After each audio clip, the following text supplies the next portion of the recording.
नमस्कार, मैं हूं राजेश पांडे। आप देख रहे हैं श्री नारद मीडिया। नारद मीडिया की टीम इस समय गोरियाकोठी विधानसभा में है और यहाँ एक प्रत्याशी हैं धर्मवीर जी। धर्मवीर जी, आप गोरियाकोठी विधानसभा को कितना जानते हैं?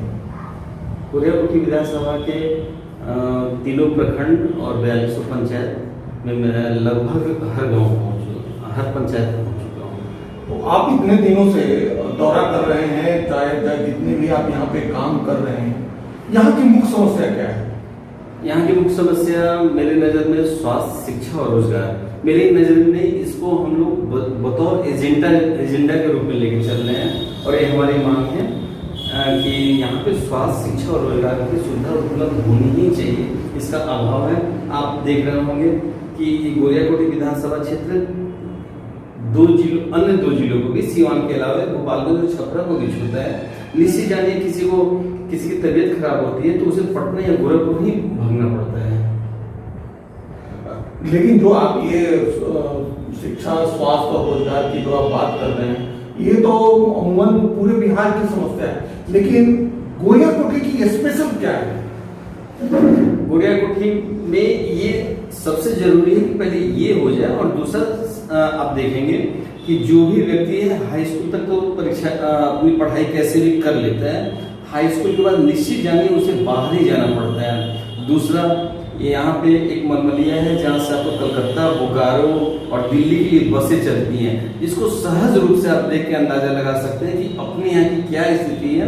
इस कोरोना काल में जो लोग भी किसी भी प्रकार से तमाम कठिनाइयों को सहने के बाद जान जोखिम में डाल के घर लौटे हैं, वो आज एक सीट पे 2-2, 3-3, 4-4 आदमी बैठ के वापस जा रहे हैं। मैं उनसे बात करता हूँ तो कहते हैं कि क्या करें, अगर परिवार चलाना है तो बाहर कमाने के अलावा हमारे पास कोई चारा नहीं है। तो मुझे लगता है कि ये बहुत बड़ी समस्या है, क्योंकि हमारे यहाँ सीलिंग नहीं है। ऐसा भी नहीं है कि खेती बाड़ी की अच्छी सुविधा हो कि लोग खेती या स्वरोजगार, अगर स्वरोजगार भी करते हैं तो उसके लिए प्रशासनिक और शासन के स्तर पे ऐसी व्यवस्था नहीं दी गई कि हमारे किसान बंधु अगर कोई विशेष सब्जी उगाते हैं या कोई विशेष कार्य करते हैं तो उसको प्रोत्साहन मिल सके। यहाँ की कनेक्टिविटी तो बहुत अच्छी है, सड़कों का जाल है, लोग जुड़े हुए हैं, ये तो यहाँ पे बहुत अच्छी चीजें हैं। लेकिन यहाँ पे जो सबसे बढ़ के है कि एक केवल डिग्री कॉलेज के बाद कोई और आगे की शिक्षा की व्यवस्था नहीं है, और एक जो जिले स्तर का एक जो अस्पताल है इसकी कोई व्यवस्था नहीं है। ऐसा क्यों? निश्चित रूप से भाई साहब, मैं एक चीज आपकी बातों में से थोड़ा सा वो करना चाहूँगा। निश्चित रूप से मेन सड़क बहुत अच्छी है, लेकिन आप कन्हौली से बिशुनपुरा की तरफ जाएंगे, निश्चित जानिए कि ईश्वर न करे किसी घर परिवार के सदस्य की तबीयत खराब है अगर हो जाए तो लेके निकलना मुश्किल है। लाख दावे किए जा रहे हो, लेकिन ऐसे सैकड़ों सड़क हैं जहां पे आप सामान्य ढंग से नहीं पहुंच सकते। रही शिक्षा की बात, तो यहाँ पे कहीं ना कहीं बहुत दिनों से मोनोपोली चल रहा है। कुछ लोगों का है कि हाँ डिग्री कॉलेज है, आप डिग्री कॉलेज का जाके स्थिति देख लें। मैं दावे के साथ कहता हूँ कि एक यूजीसी की जो मान्यता होती है उसके अनुरूप यहाँ पे डिग्री कॉलेज नहीं है। डिग्री कॉलेज हमारे क्षेत्र में भी है। गोरियाकोठी विधानसभा में मेरे जानकारी में हमारे बसंतपुर के करीब में भी एक डिग्री कॉलेज है। बहुत ऐसे इंटर कॉलेज हैं जहाँ पे सिर्फ और सिर्फ फॉर्म भरने का काम होता है। ये कटु सत्य है जिसे कि सब लोग औपचारिकता के रूप में फॉर्म भरते हैं, अपनी परीक्षाएं पास करते हैं और डिग्री लेते हैं। ये बात जब जाहिर है कि आप भाजपा से समर्थित हैं और भाजपा की जो मान्यता है या भाजपा की जो मातृत्व संगठन है संघ से आप जुड़े हुए, क्या आपको लगता है कि भाजपा टिकट देगी? निश्चित रूप से माननीय प्रधानमंत्री जी के साथ साथ पूज्य संचालक जी का भी मानना है कि युवाओं को आगे लाने की आवश्यकता है। आपने देखा होगा कि स्वयं प्रधानमंत्री जी ने भी घोषणा किया कि 70 वर्ष के बाद वो स्वयं अगले व्यक्ति को आगे करेंगे। अभी मंत्रिमंडल में देखे होंगे, पिछले मंत्रिमंडल में जिनकी कार्य संतोषजनक नहीं थे उन्हें नए मंत्रिमंडल में शामिल नहीं किया गया है। तो राजनीति में केंद्र स्तर पे बदलाव आ रहा है, संगठन में भी बदलाव आ रहा है। और जब एक लंबे समय तक आप काम करते हैं और आपकी काम निष्ठापूर्ण होती है, ईमानदारी पूर्वक रहती है, तो निश्चित प्रतिफल उसका मिलता है। और इस पर मुझे पूर्ण विश्वास है कि शीर्ष नेतृत्व के अलावा मेरे मातृ संगठन जो संघ विश्व हिंदू परिषद अन्य जिनके मार्गदर्शन में मैं विभिन्न संगठनों का काम किया हूँ, ऐसे लोगों का हमें आशीर्वाद मिलेगा और मैं उनको वो हम पे विश्वास व्यक्त करेंगे। उत्तर प्रदेश के माननीय मुख्यमंत्री योगी आदित्यनाथ जी के साथ आपने बहुत दिनों तक काम किया है, तो एकदम से यूपी का क्षेत्र छोड़ के और ये सिवान अपने गृह जनपद में आके काम करना, ये मतलब कैसे शुरुआत हुई? मैं सब ये बिल्कुल एकदम से नहीं हुआ है। पिछले 8 वर्षों से मैं अपने क्षेत्र में हूँ सक्रिय रूप से, इसको आप बतौर सामाजिक कार्यकर्ता या राजनीतिक कार्यकर्ता कह लें। मैं 2 वर्षों से मैं राजनीतिक कार्यकर्ता के रूप में कार्य कर रहा हूँ और कहीं ना कहीं आप किसी भी प्रदेश में रहें, मिट्टी आपको अपनी बुलाती है। मुझे लगता है कि मैंने जो उत्तर प्रदेश में काम किया है वैसा काम यहाँ भी होना चाहिए इस नाते। एक बड़ा ही आप सटीक जवाब दीजिए, राजनीति ही क्यों सेवा करना है? निश्चित रूप से राजनीति में 42 वर्ष मेरी उम्र है, जिसमें मुझे लगता है कि 23 से 24 वर्ष मेरा सामाजिक जीवन बीता है। शिक्षा के साथ साथ मैं 2-3 चीजें बताऊंगा। जैसे 1994 में मुझे राष्ट्रपति पुरस्कार मिला था, तो निश्चित जानिए कि राष्ट्रपति पुरस्कार मिलने में एक मानक होता है।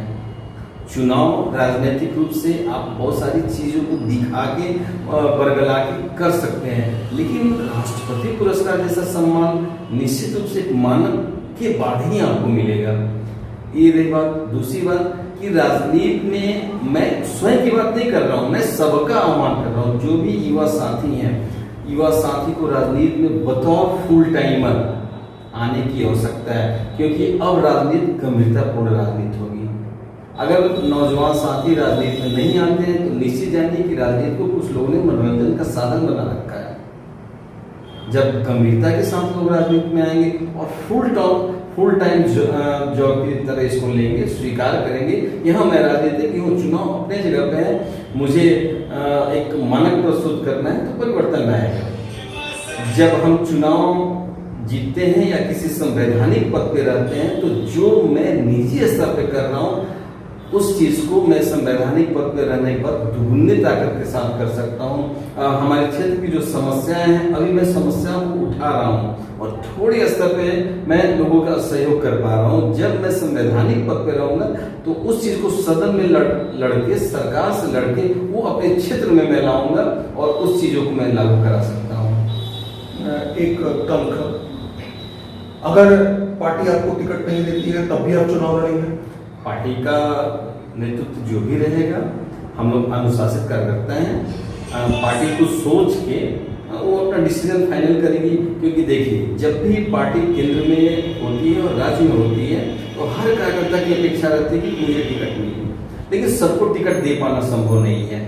तो पार्टी का जो भी डिसीजन होगा वो अनुशासन के तहत मान्य है, लेकिन हम लोग की पूर्व तैयारी है। पिछले 2 वर्षों से हम लोग तैयारी कर रहे हैं और हम लोग दमदारी से विधानसभा में आएंगे और चुनाव लड़ेंगे।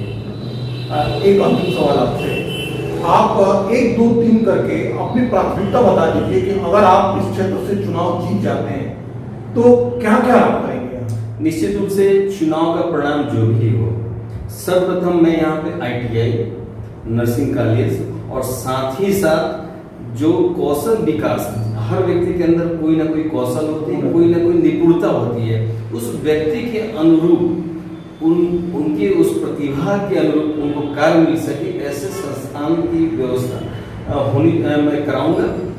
अगर चुनाव का परिणाम जो भी रहा, अभी तो हम कह नहीं सकते, लेकिन अगर हुआ तब भी, नहीं हुआ तब भी, निजी स्तर पे ये कार्य हम लोग करने जा रहे हैं और इसकी पूरी हम लोग ने तैयारी कर लिया है। इसको निजी स्तर पे हम ये सारी व्यवस्थाएं कराएंगे और गोरियाकोठी में आने वाले 1 वर्ष में आप देखेंगे एक सकारात्मक परिवर्तन नजर आएगा। आपने देखा और सुना कि धर्मवीर जी ने कितनी बेबाकी की तरफ से बड़े शालीनता के साथ इन्होंने अपनी बात रखी और विकास, कैसे विकास हो, क्यों विकास हो, किनका विकास हो, इस पर बड़ी ढंग से और बड़ी सटीक उन्होंने जवाब दिया।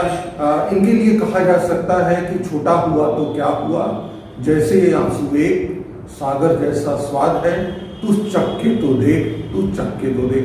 धर्मेश जी, आपने नारद मीडिया से बात किया, उसके लिए आपको बहुत बहुत धन्यवाद। बहुत बहुत धन्यवाद। ले आइए सिवान शहर स्थित डीएवी कॉलेज मोड़ के निकट महाकाल कंप्यूटर्स में नामांकन प्रक्रिया जारी है। अधिक जानकारी के लिए कॉल करें 700947 75 883 पर।